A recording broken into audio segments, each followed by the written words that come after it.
where a lorry's broken down queues back onto the M32. And that's the latest. You can stay up to date throughout the day by visiting our website, gbnews.com.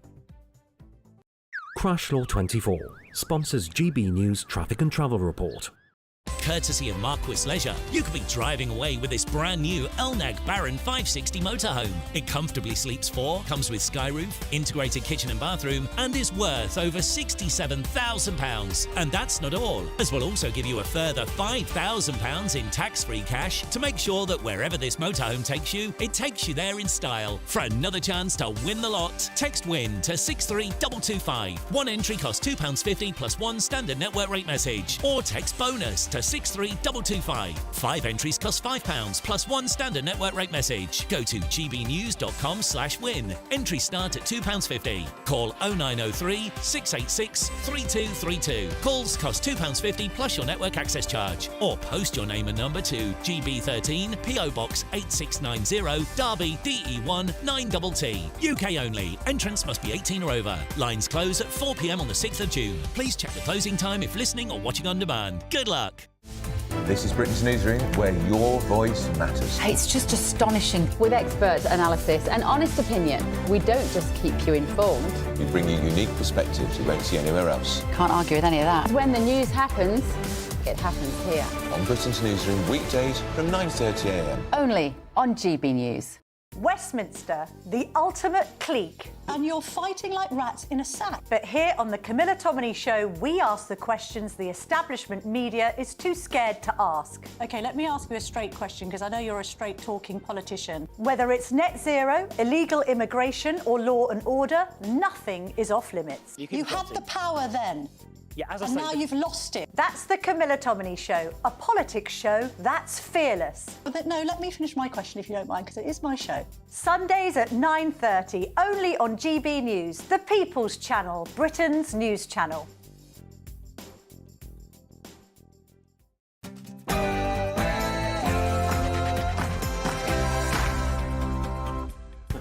Very, very good evening and welcome to GBN Tonight with me, Martin Daubney. On tonight's show, British Steel is on the brink again and the government stepped in to take control of the Scunthorpe plant, but still won't guarantee the blast furnaces will keep running. But Scunthorpe isn't the whole story. Where else does China have its claws sunk into Britain's infrastructure? You will be completely shocked. Also on the show, the NHS is running out of homegrown doctors, so they hired from abroad.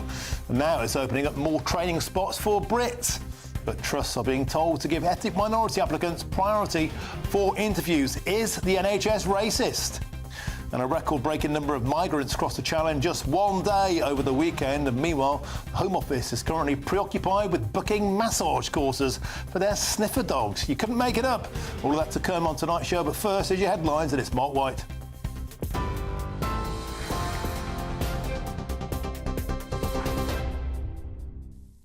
Good evening. The latest headlines from the GB News Centre.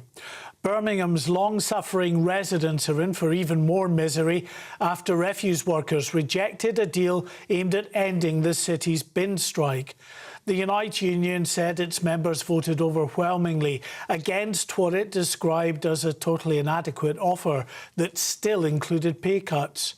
Hundreds of workers have been on an all-out strike for a month, leading to rubbish piling up on the streets. A very small military logistics team has been drafted in to help coordinate the clean-up. Newcastle United have confirmed that head coach Eddie Howe is recovering in hospital after being diagnosed with pneumonia. Howe watched the Magpies' 4-1 win over Manchester United on Sunday from his hospital bed after being admitted on Friday. He'd been feeling unwell for several days. Newcastle have said the 47-year-old will now also miss the club's next 2 games. Downing Street says it's confident that vital raw materials will reach the Scunthorpe steelworks in time to keep the blast furnaces running. A shipment is already on the way and British Steel's operational teams are now assessing the furnaces. It's part of efforts to stabilise operations after emergency legislation handed the government power to take control of the steelworks. Volodymyr Zelensky has invited Donald Trump to Ukraine to witness the horrific impact of the war before striking any deal with Russia. He told the US broadcaster CBS that the president should come see the people, the hospitals and the children destroyed or dead. His comments came before Sunday's missile strike on the city of Sumy, now Ukraine's deadliest civilian attack this year, killing 34 people, including 2 children. MPs have found police were dangerously unprepared for the scale of violence that erupted after the murder of 3 children in Southport last summer. The Home Affairs Committee said the response from officers during the nationwide riots was brave and professional, but forces had failed to anticipate the level of unrest. But the report found no evidence of two-tier policing and praised officers who face violent disorder. And finally, Katy Perry says she plans to write a song about her historic space mission today.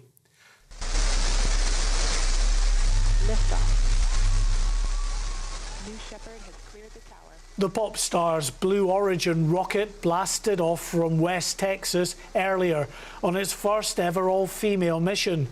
The singer joined 5 other women, including a former NASA rocket scientist and a civil rights activist, for the 11-minute suborbital flight. After that short but no doubt spectacular trip, the capsule touched back down in a parachute landing in the Texas desert. Can't wait for the song. That's all for the moment. We'll have more at the top of the next hour. Now it's over to Martin. For the very latest GB News direct to your smartphone, sign up to News Alerts by scanning the QR code or go to gbnews.com/alerts.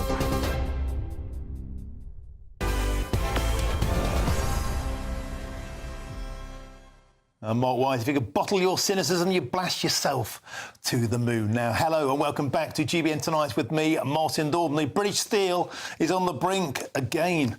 The government's taken control of the Scunthorpe plants, but still won't guarantee the blast furnaces will keep running. Why? Well, a crucial shipment of coking coal from Japan needed to keep the furnaces alive arrived at Immingham docks last Thursday.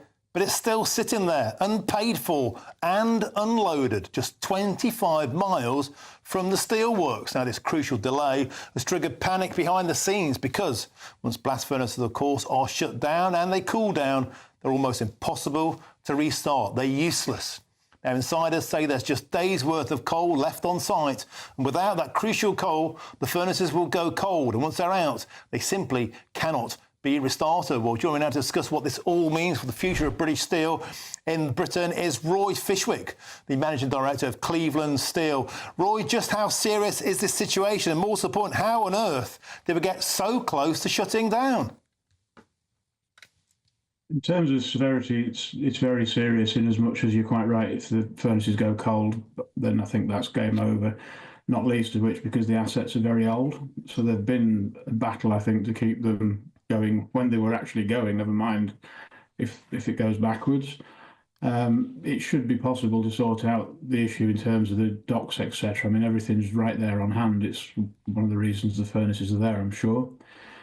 At the moment, if we lose those furnaces, then raw steel production in the UK, broadly speaking, just about stops because we've already got Port Talbot shut down. To be honest, though, I think the bigger issue is what is the end game strategy. That is, we've got to this point because there hasn't been a strategy. We've welcomed foreign money to avoid spending UK money or government money on these kinds of projects, and that's fine. But I think the end game here for the Chinese owners was probably to gain access to things like the rail market, and then ultimately supply Chinese-made steel into the rolling mills to then feed that into these markets here.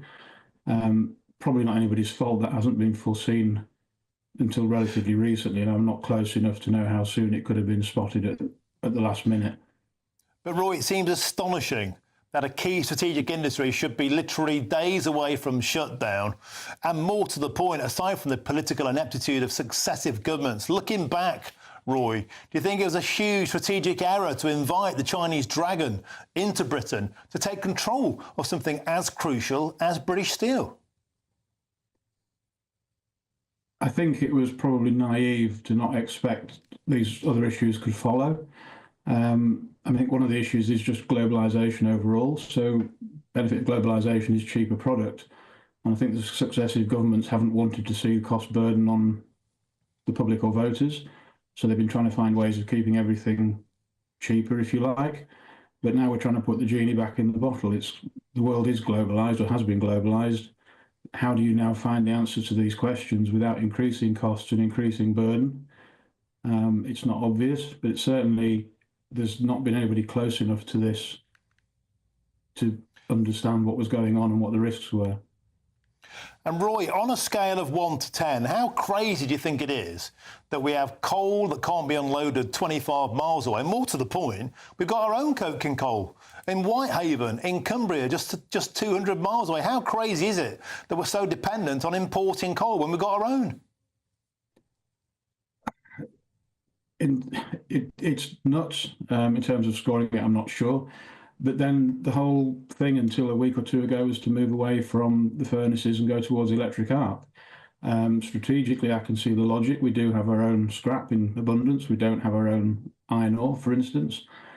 There just hasn't been any foresight or strategy to this, so we've just ended up launching full on into a crisis at the last minute. And what would you like to see as the solution? Do you think now is the time to go full nationalisation, key strategic interest, and put taxpayers' money into it to keep it afloat? There's two separate questions now. I'm thinking that the strategy for steel going forward has to be considered in much greater detail. To keep the furnaces running in the short term is fine, but it's going to be a big black hole for money, I think, using the facilities and everything that are there.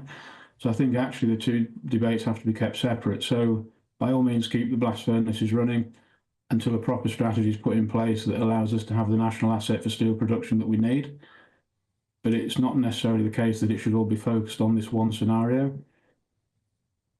But Roy, the steel that we could make in an electric arc furnace, it wouldn't be good enough to make railways, would it? It wouldn't be good enough to build ships or bridges. It's not of a sufficient quantity. So surely we need our own coking coal, irrespective of net zero targets. Without it, we're simply exposed to importation, tyrants and globalisation.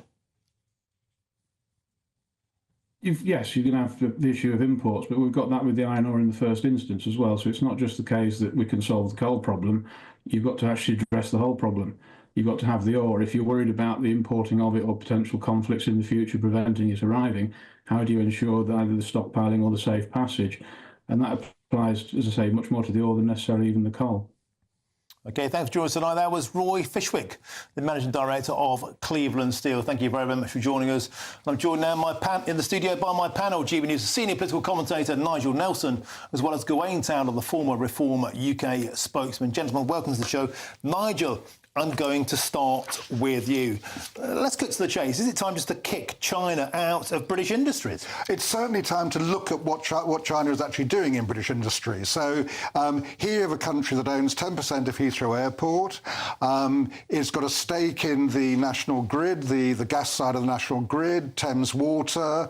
It pours money into universities, £24 million into Oxford, for instance, up to 19 million into Cambridge. So I think that what we need to do is look at, do we have a problem? And obviously what we know from the weekend is, yes, we do, if this company is anything to go by. If the allegation is true that they were running down and intending to close Scunthorpe to make us buy more Chinese steel, that's a real problem. MI5 are investigating the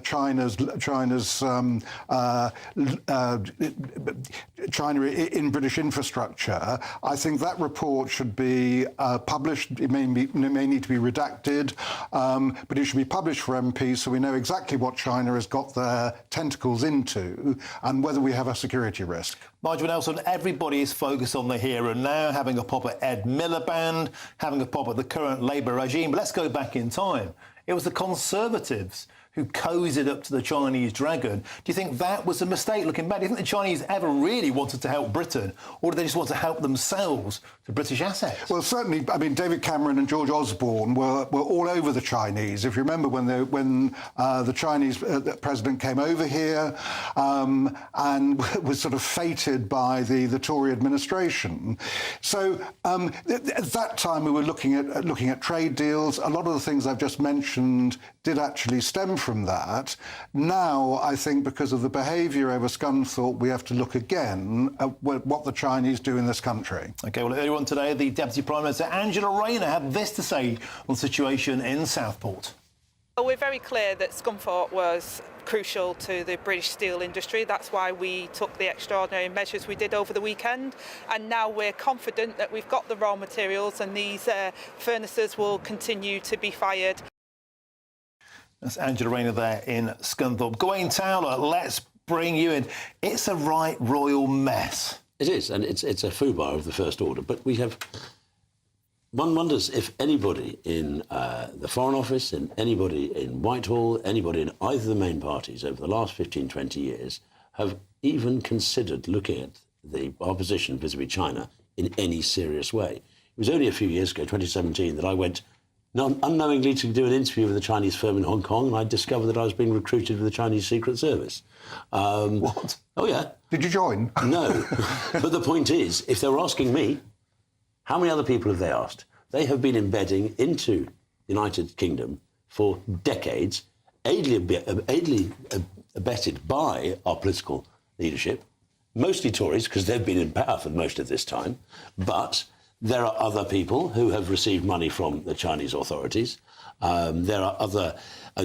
you talked about Oxford and Cambridge, and the impact much more, I think, on the science university, the STEM universities, has been colossal. You just look at any group cohort of students coming out of universities. We know that there's been espionage. We've known this for years. And the idea that we could happily take vast sums of money to invest in, as you point out very clearly, a critical infrastructure is frankly idiotic, and has been idiotic for a long, long time. Nigel Nelson, we have to point our finger here at net zero, and again, this has been an obsession of the current government and the previous Conservative regime. It used to be a national joke that we sold coal to Newcastle. Now it's our energy policy. We're literally buying coal from Japan, sending it to Britain to try and keep ourselves afloat. This is crazy.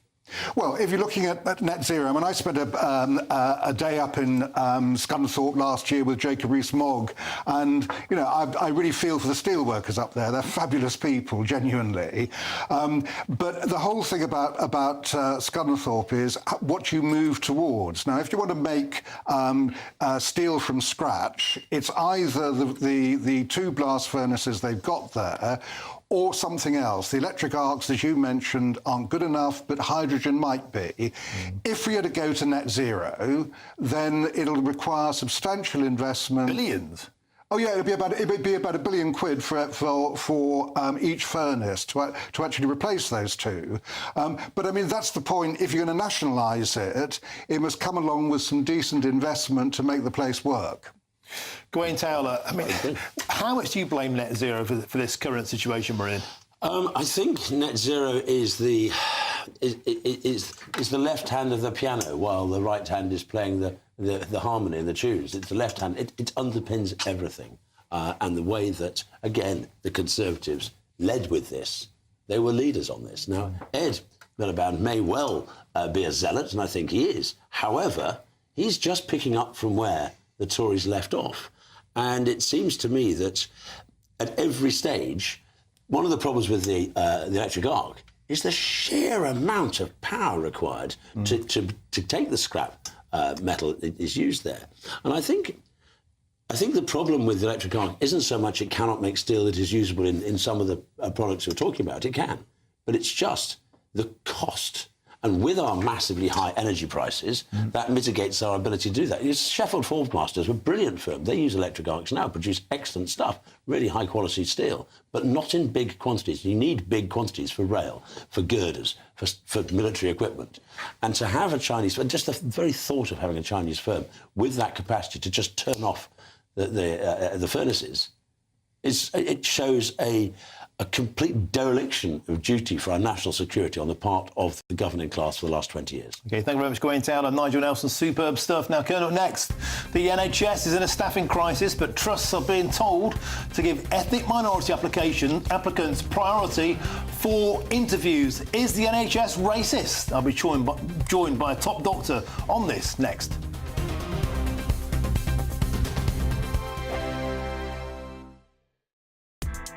Join me, Nana Akwe, for an informative, interactive news programme with a difference.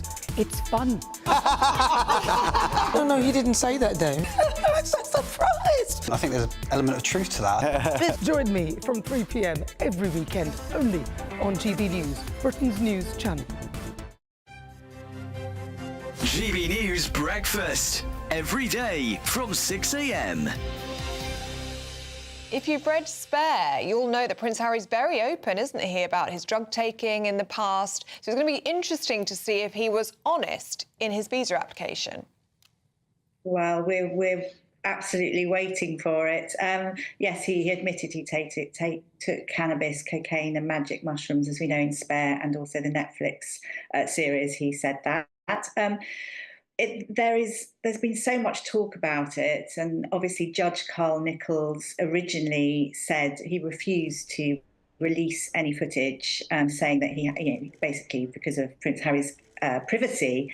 But as we know, Trump, border security and application of rule is one of his priorities. And I do see Harry as a pawn, really, for Trump and collateral. So everyone's waiting to see what happens. Tuesday is the day, D-Day.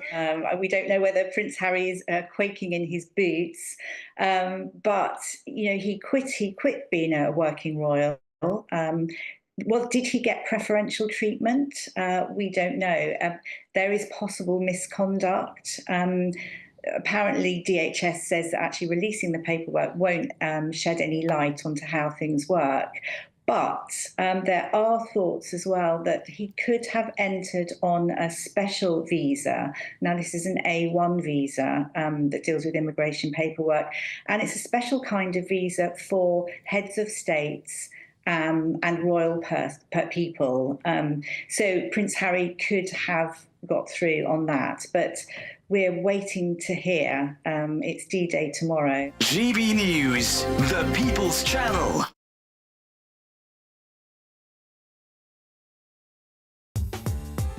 I'm Christopher Hope. From pop star to politicians, I'll interview anybody in a pub who's got a political opinion. Join me every Friday on Spotify, Apple Podcasts, YouTube or gbnews.com, or wherever you get your podcasts. This is GB News, the People's Channel.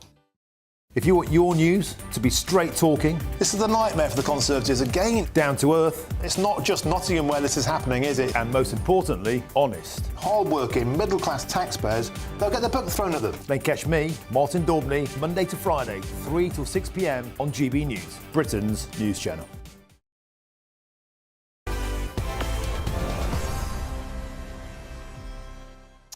Welcome back to GBN Tonight with me, Martin Daubney. Now, NHS trusts are being told to prioritise ethnic minority applicants for interview shortlists, and they justify hiring white British candidates. Now, the official guidance says at least one BAME candidate must be shortlisted, even if white candidates are better qualified. And one NHS trust admitted using positive discrimination to decide who even gets an interview.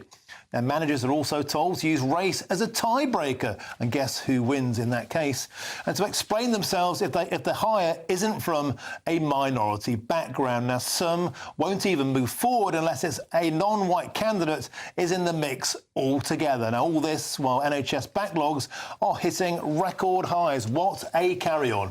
Well, joining me now to discuss this in the studio is the general practitioner, Dr. Basha Mukherjee, as well as my panel, GB News' senior political commentator, Nigel Nelson, as well as Gawain Towler, the former Reform UK spokesman. Dr. Mukherjee, let's start with you. When you look at the naked truth here, there must be BAME candidates on shortlists. You have to justify hiring white British candidates, and a tiebreaker, a toss of the coin. If there's an ethnic minority and a white person, the job will be given to the ethnic minority. Do you think that's racist? That is racist. And it goes against the fundamentals of the NHS, which is about patient care and quality of care. And as a patient myself, I mean, I know I'm a doctor myself, but by all means, I pay taxes, and you all do as well. We want to get the best quality people serving us. We don't want to be paying money towards some sort of diversity hire just to tick a box. That doesn't serve the purpose. It's also worthwhile looking at the actual data of NHS staff versus the population. The NHS is already an incredibly diverse hire. In fact, it hires more than the population base. Let's go through it. The staff of the NHS is 74% white versus 80% of the population. So less white people in the NHS versus the population. 12.5% of the NHS staff block is Asian versus 10% of the population. 25% more Asian hires than the population. Black people, it's even better. 7.4% staff versus 4.4% of the population. Almost twice as likely to be hired by the NHS if you're black. It's already diverse. Why do they need these rules? Exactly. It makes no sense whatsoever. And I don't think I would want to be, and I'm a person of colour myself, I don't think I would want to be a diversity hire. I think it's a bit of an insult, really, to think that of all the things I had to offer, the only thing that I have no control over, my skin colour, is what got me the job. Why is it that positive action is the new buzz phrase for this? Is that just a fancy word for rigging the game against white people? Honestly, I don't know. I think we definitely are very much in a PC culture, and I think this is another example of that, really. Ultimately, this whole diversity quota thing, it doesn't make any sense to me, because it makes sense in some areas where there are more ethnically diverse demographics, essentially, and essentially if there's a staff member who can speak a different language, that would be something they're adding extra, perhaps. But it doesn't make sense if there's somebody who's more qualified and you just make it through just because of your skin colour. That makes no sense to me. Okay, please stick with us. We'll bring my panel in now.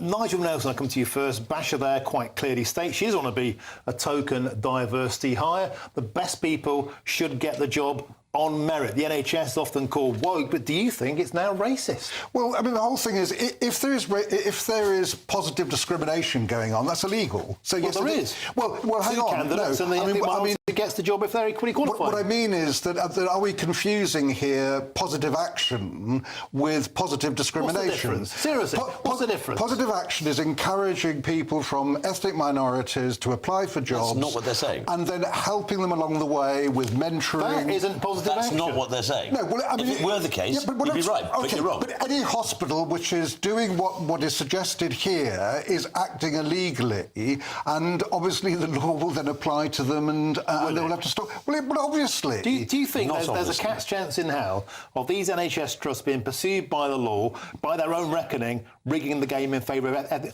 You're shaking your head there. You work in the system. There's no chance at all, is there, of these people being pursued by the law? Oh, I think the law has other, places to focus on at the moment, by all means. I do think representation is important, and this is as somebody who's faced discrimination. And as someone of colour, sometimes I'm confused. Am I being discriminated because I'm a woman?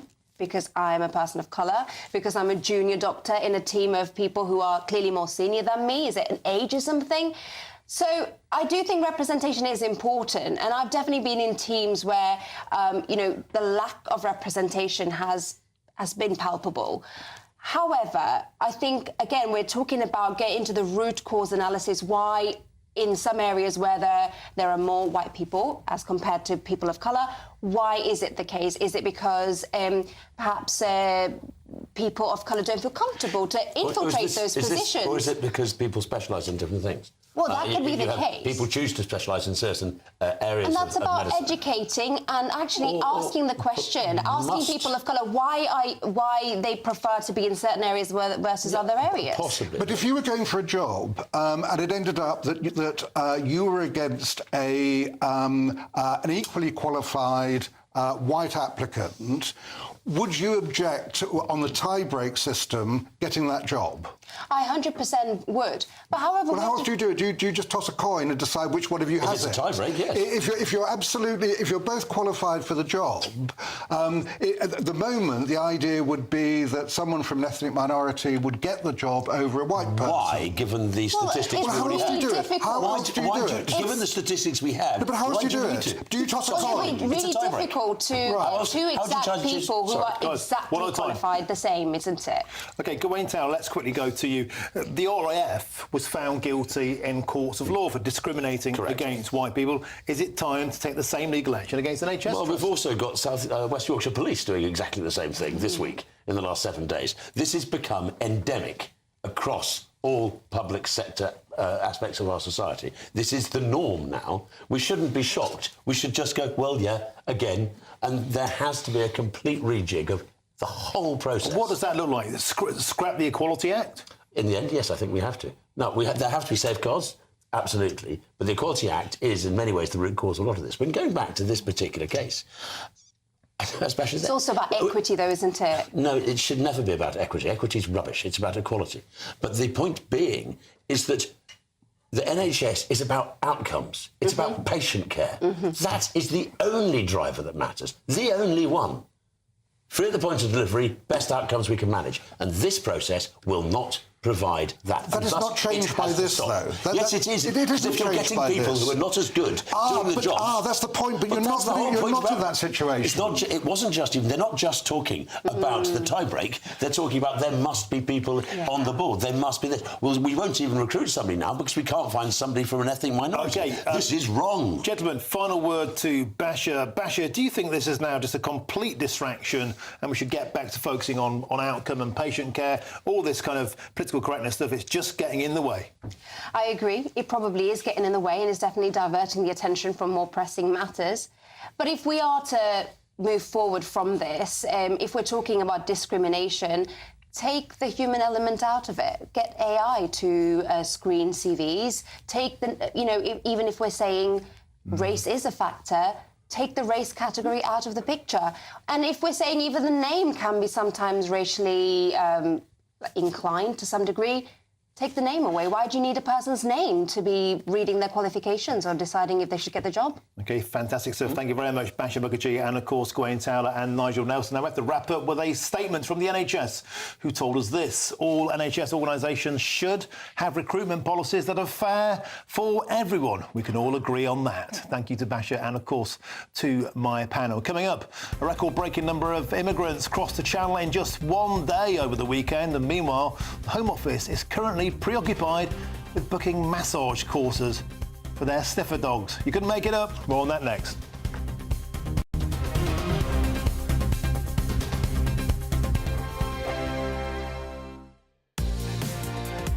Mornings don't have to be tiresome, especially if you have the right company. Wake up to news as it happens, opinion and debate, and of course, a little bit of entertainment too.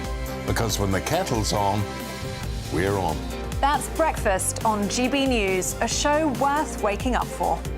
Every morning from 6 a.m. Only on the People's Channel, Britain's news channel. We'll spread the news, you spread the word. Westminster, the ultimate clique. And you're fighting like rats in a sack. But here on the Camilla Tominey Show, we ask the questions the establishment media is too scared to ask. OK, let me ask you a straight question, because I know you're a straight-talking politician. Whether it's net zero, illegal immigration or law and order, nothing is off limits. You had the power then.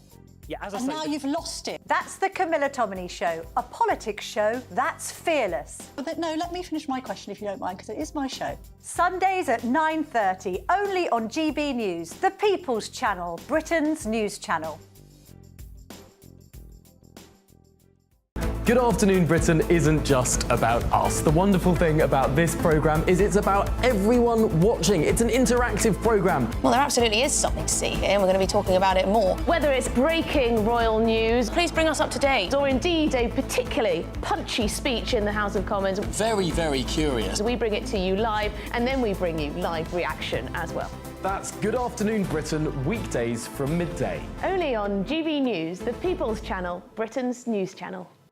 Hi, I'm Michelle Dewberry, and my show is your opportunity to cut through all the noise and dive in headfirst to some robust debates. Ideas clash. Situation, No, Because the failure is... You're deliberately avoiding my point. Nothing's held back. And if you think this is the end of it, wait for more. And we do not shy away from the difficult stuff. Sometimes I want to shake people and say, if only you understood. So join me on Jubes & Co. weeknights at 6 p.m, only on GB News, Britain's news channel. We're proud to be GB News, the People's Channel. And as you know, we always love to hear your views. Now, there's a new way of getting in touch with us at gbnews.com/your say. By commenting, you can be part of a live conversation and join our GB News community. You can even talk to me, Bev Turner, or any of the members of the GB News family. The royal family is an enduring symbol of tradition, unity and pride for Britain. At GB News, we celebrate what makes this country great. In our new Royal Newsletter series, you can join me, Cameron Walker, for Inside the Palace, an exclusive look every week that takes you beyond the gates and brings you the very latest from those at the heart of the monarchy. Never miss a royal moment again. Sign up now. Go to gbnews.com/royal newsletter and get the latest straight to your inbox.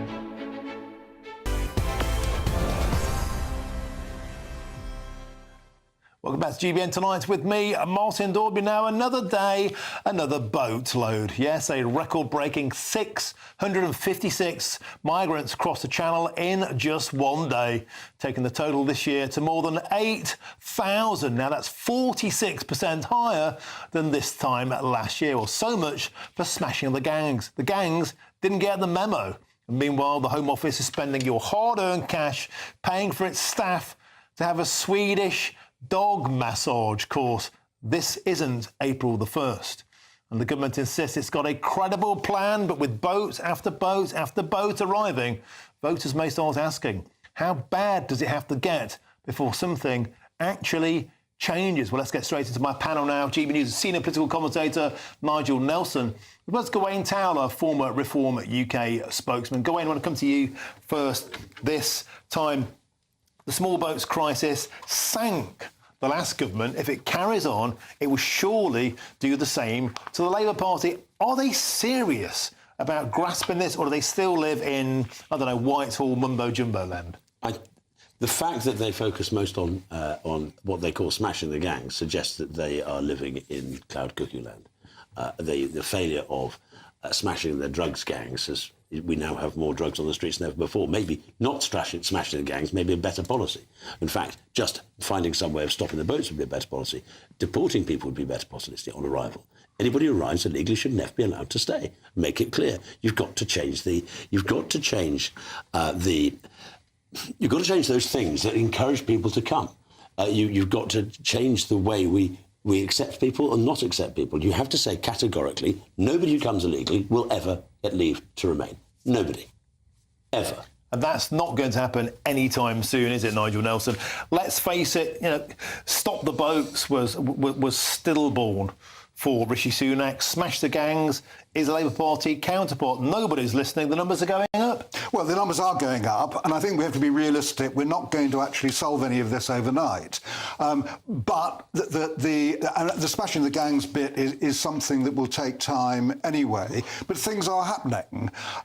It's not enough to stop the boats. I mean, the idea that it's suddenly going to come to a direct halt just is not realistic. By the way, gentlemen, just got a missive in my ear from Mark White, our Home and Security Editor. 124 immigrants arrived today on 2 small boats. So not only are the numbers still going up, but they're crammed now on boats. That is 124 on 2 boats. They're crammed on. That's perilous, it's life-endangering, and it's simply never-ending. It is, and part of the reason for that is because they are actually tackling the smuggling gangs. So the smuggling gangs are getting desperate and cramming more people onto each individual boat. How can you say a 43% increase in the number of people coming over is smashing the gangs?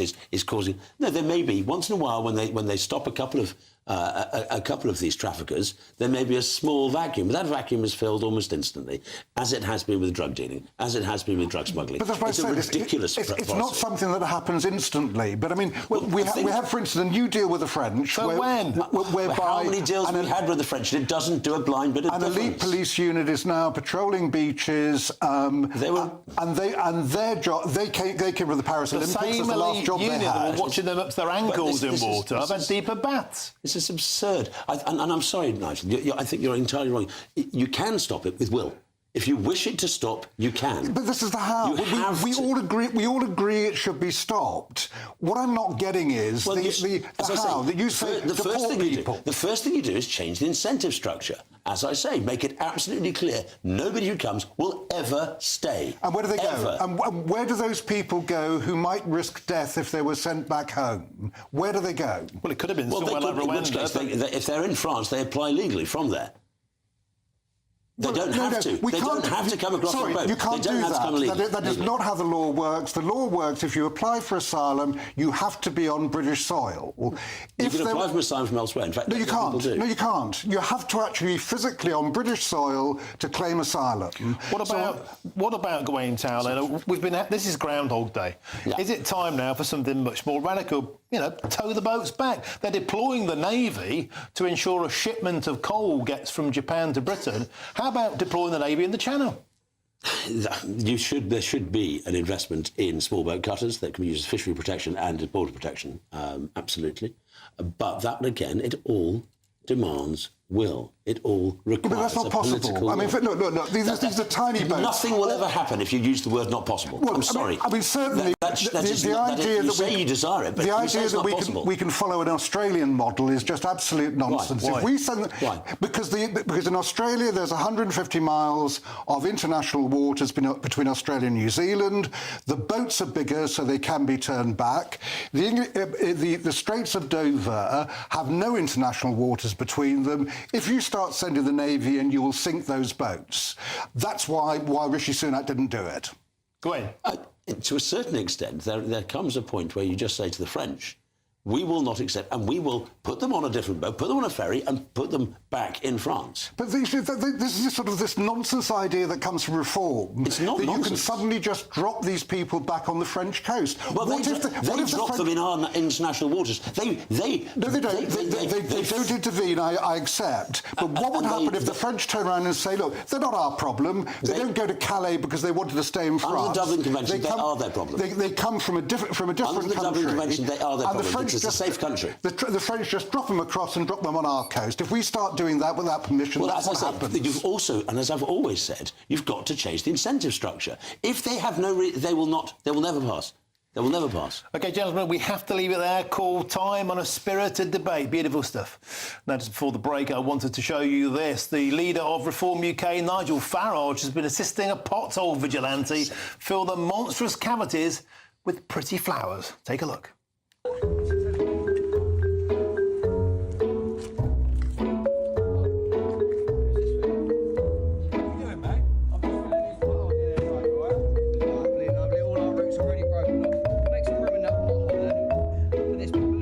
That we've got here. We'll get that packed in. And it's the right colours for me too. Is it? Absolutely fantastic. Absolutely stunning. That is nice. You're fantastic. I'll start to spruce up all these in here. Give these a nice water up before we move on to our big one of the afternoon. Look at that, getting them roots hydrated. Well, there we go. Absolutely blooming, marvellous there. Filling potholes full of flowers. It'll never catch on. And bear in mind, you're not allowed to fill potholes with tarmac your own. You have to have a licence. And if you do so, you could get prosecuted. Now, thank you very much to my panel. Coming up next, officials who failed to protect the victims of rape gangs could finally face justice. A former detective and grooming gang survivors, Maggie Oliver, the magnificent Maggie Oliver, launched a bold legal fight called They Knew to hold officials to account. The full story next.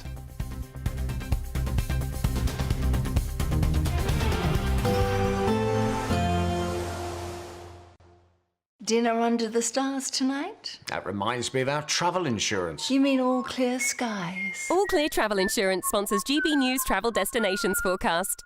Hello there. After the very wet weather over the weekend across parts of the Canaries, it's turning a little bit dry here as we move into next week. Still some showers around here though on Tuesday, but the main area of wet weather will be across parts of Iberia, France and Italy, where we could see some flash flooding in places. But for Greece and Turkey, plenty of sunshine here, and as we see at the week, temperatures for most here should climb into the low 20s. All Clear Travel Insurance sponsors GB News travel destinations forecast.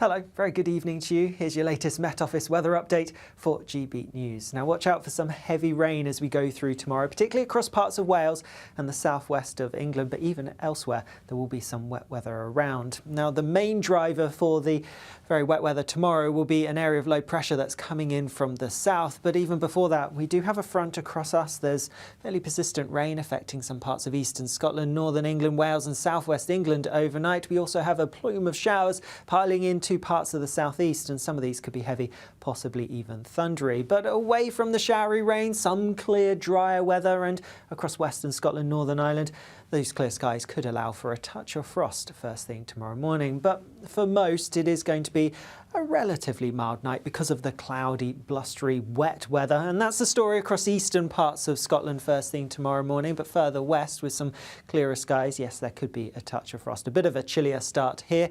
And across Northern Ireland, generally starting the day mostly fine, but a different story across much of England and Wales. Limited, if any, bright or sunny spells for most, and there will be a fair bit of rain around. The heaviest, most persistent rain will generally be across parts of western Wales and into southwest England, and this rain is going to pep up a bit as we go through the afternoon. We're expecting totals of around 50 to 75 millimetres in some places as we go through tomorrow and into Wednesday. That's enough to cause some issues in some parts. Away from the more persistent rain in the west, there will be a scattering of showers, also some bright sunny spells, and we should see highs in the mid to high teens Celsius. By Wednesday, the majority of the rain will have pushed its way northward, so northern parts having a cloudy, wet, blustery day, even some sleet and snow over the high ground of Scotland. Further south, it's drier with just a few showers here and there, but there will be a bit more showery rain coming in from the west and southwest as we go towards the end of the week. Bye-bye. This is Britain's Newsroom, where your voice matters. It's just astonishing. With expert analysis and honest opinion, we don't just keep you informed. We bring you unique perspectives you won't see anywhere else. Can't argue with any of that. When the news happens, it happens here. On Britain's Newsroom, weekdays from 9:30 a.m. Only on GB News. Join me, Nana Okoye, for an informative, interactive news programme with a difference. It's fun. No, he didn't say that, though. I'm so surprised. I think there's an element of truth to that. Join me from 3 p.m. every weekend, only on GB News, Britain's news channel. If you want your news to be straight talking, this is the nightmare for the Conservatives again. Down to earth. It's not just Nottingham where this is happening, is it? And most importantly, honest. Hard-working, middle-class taxpayers, they'll get their book thrown at them. They catch me, Martin Daubney, Monday to Friday, 3 till 6 p.m. on GB News, Britain's news channel.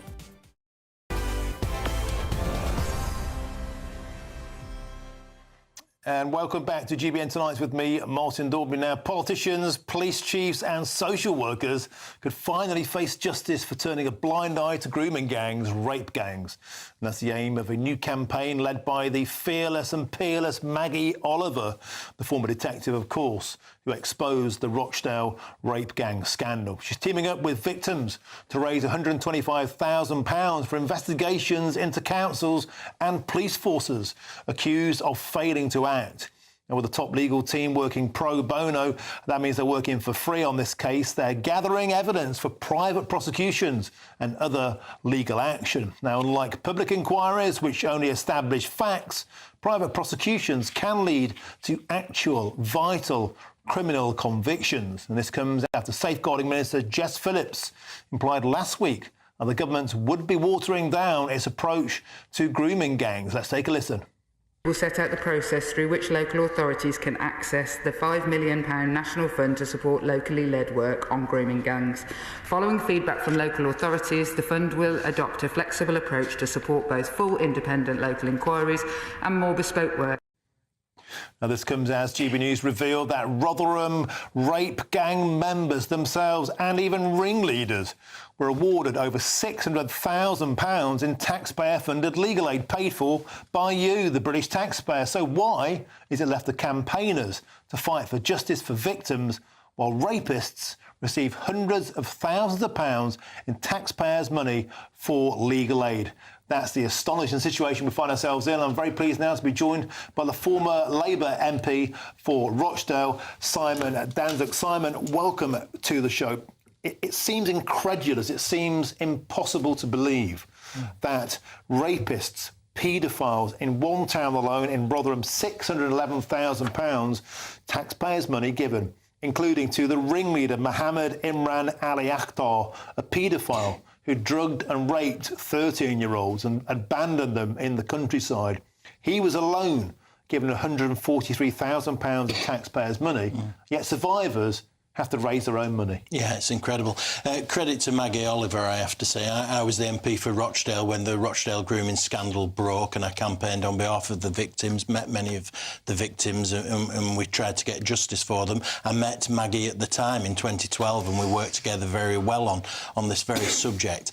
And it's a credit to her that she's raising money to try and get prosecutions, misconduct in public office, bring private prosecutions. There'll be some low-hanging fruit. Some public officials that hid these issues, covered it up so that the abuse went on. So I think she could be successful in doing this. But you're absolutely right, it's appalling. On one level, you've got the perpetrators getting so much money, hundreds of thousands of pounds in legal aid.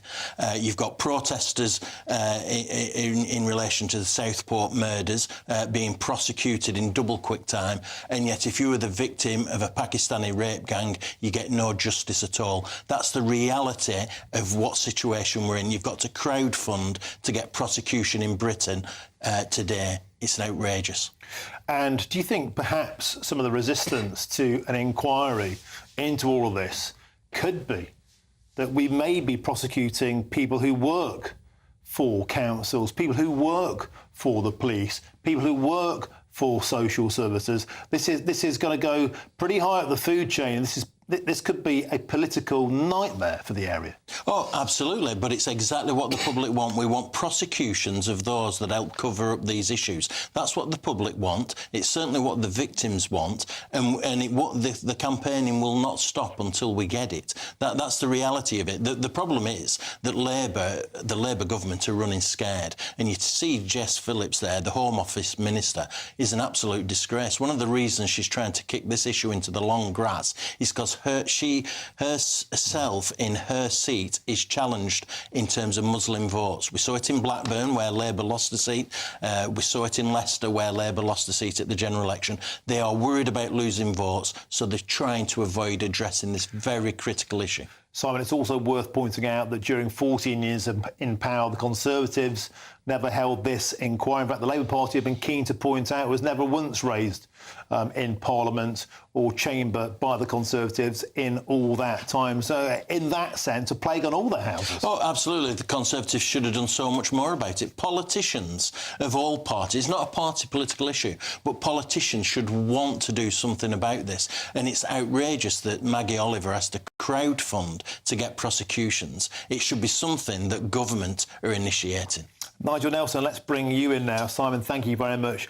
It does seem astonishing that we have to turn to a crowdfunder to get justice for rape gang survivors when 611 grand has gone to paedophiles and rapists? They're two different things. I wish Maggie Oliver absolutely the best of luck with her initiative, and I hope she gets some prosecutions out of it.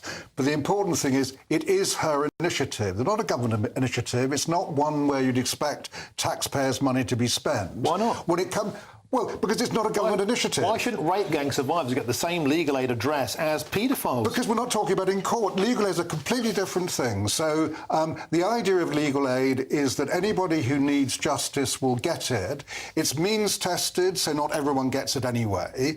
But if you need legal representation and you can't afford it, then you get legal aid. If you didn't have it, if you decided that the rape gangs didn't deserve legal aid, you really would have a two-tier justice system. Okay, but we have a two-tier justice system. You know, rape gang survivors who've been gang raped by people like Mohammed Imran Ali Akhtar are having to go with their begging bowl to get private money. Going out, surely the state should be providing for them too. The fact is that if you are charged and it's means tested, you do get legal aid, and I think it is essential in the UK that continues. What is I think remarkable is that Maggie Oliver and the people she's working with have to go to the private prosecution level that way because the government won't, because the CPS won't, because it's not investigated. The reason why it's not being done by the government is because they don't want to do it. And therefore, it's not a question of, oh, it's her. Yes, she's taken initiative. Why? Because nobody else will. Then you're back to the national inquiry idea again, aren't you? Because, I mean, that seems to be the direction you're going in. At the moment, what the government is doing is putting in place a National Child Protection Authority, which is... child protection officers. The problem is half of them didn't do their job. For all children. I know that you're trying to redress the mistakes of the past. But we're going to spend all this money in places like Surrey, and other areas. It's for all children. Why? So you don't think children should be protected? No, oh, rubbish. That's outrageous. No, the reason why they're doing it for all children is so they don't have the focus on the children who are raped. OK, gentlemen, we have to leave it there. We simply ran out of time. Simon Danzig, always a pleasure. Nigel Nelson, Gwen Towler, likewise. Now, coming up next, it's State of the Nation with Sir Jacob Rees-Mogg. Sir Jacob, what's on your menu? Oh, we've got lots to talk about this evening. We're going to start with China. And how worried should we be about China? Is it really a threat to us? Has it tried to stop steel manufacturing in the United Kingdom? Ian Duncan-Smith, who's been sanctioned by China, will be joining me. Then we're going to be talking about the record number of small boat arrivals. And we're going to end with a quiz, Safar Money Coots' quiz, to find out if you're posh. And I'm going to be asking my brilliant panel whether or not they're posh and finding out whether or not I'm posh myself. Well, Sir Jacob, I think that's a test you will pass, and it's a test I know I would fail. Sir Jacob Rees-Mogg is up next with State of the Nation. Worth pointing out, the peerless, the fearless Maggie Oliver will be appearing on Patrick Christie's tonight from 9 till 11. If you want to get involved in her campaign, #TheyKnew, make sure you tune in to Patrick Christie tonight with Maggie Oliver. I'll be back tomorrow, 3 till 6 p.m. Thanks for joining me tonight on GBN Tonight. Up next is Jacob Rees-Mogg. Have a great evening. Thanks to my wonderful panel. Thank you very much.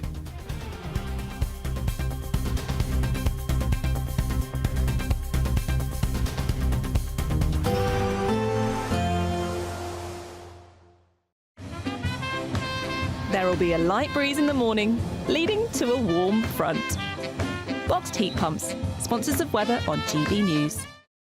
Hello, very good evening to you. Here's your latest Met Office weather update for GB News. Now watch out for some heavy rain as we go through tomorrow, particularly across parts of Wales and the southwest of England, but even elsewhere there will be some wet weather around. Now the main driver for the very wet weather tomorrow will be an area of low pressure that's coming in from the south, but even before that we do have a front across us. There's fairly persistent rain affecting some parts of eastern Scotland, northern England, Wales and southwest England overnight. We also have a plume of showers piling into parts of the southeast, and some of these could be heavy, possibly even thundery. But away from the showery rain, some clear, drier weather, and across western Scotland, Northern Ireland, those clear skies could allow for a touch of frost first thing tomorrow morning. But for most, it is going to be a relatively mild night because of the cloudy, blustery, wet weather. And that's the story across eastern parts of Scotland first thing tomorrow morning. But further west, with some clearer skies, yes, there could be a touch of frost. A bit of a chillier start here. And across Northern Ireland, generally starting the day mostly fine, but a different story across much of England and Wales. Limited, if any, bright or sunny spells for most, and there will be a fair bit of rain around. The heaviest, most persistent